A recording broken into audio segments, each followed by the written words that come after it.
Tasangana zvekare kwatiri kuita paCoolN TV muri yeZimbabwe. Ndadzoka zvekare nhasi ndine imwe nyaya iri kutenderera, nyaya iri kutaurwa navaKristu Mutsvangwa. Vari kutaura kuti kubva iko zvino pamberi petava kutoenda ipapa President Mnangagwa zita ravo vanenge vachinja, vanenge vakunzi Mr. Zig Strong.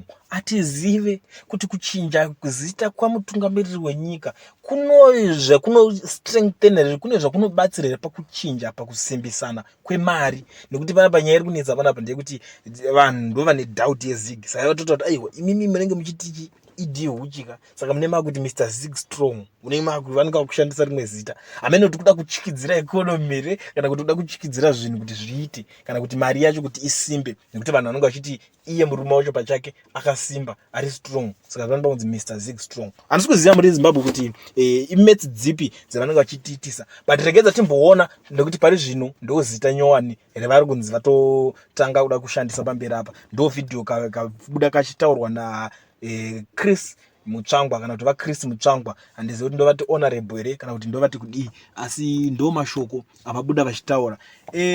Nekudawo kwezvikonzero zvakasiyana siyana, munoziva kuti inini zvangu netimu irori rebato iri hatinyatsokulinga, saka ndikaplaya kavhidhiyo kacho obviously vanondorwa necopyright. Handisi kuda kukaplaya, but ndichangokaisa apa, ndichaisa lingi zvakare, ukwanisa kunokaona kavhidhiyo kacho uchizvinzwira wega vachitaura ipapo kuti vanenge vakunzi Mr. Zig Strong. Ndo nyaya ndandakakubatira zvakare nhasi pachannel ine yenyu yeCoolN TV. Kana uchingosvika pana peri first time yako, kusubscribe handibhadharise, mahara, ukomenda, ulike, ushare. Ndoramba ndichidzoka nema updates.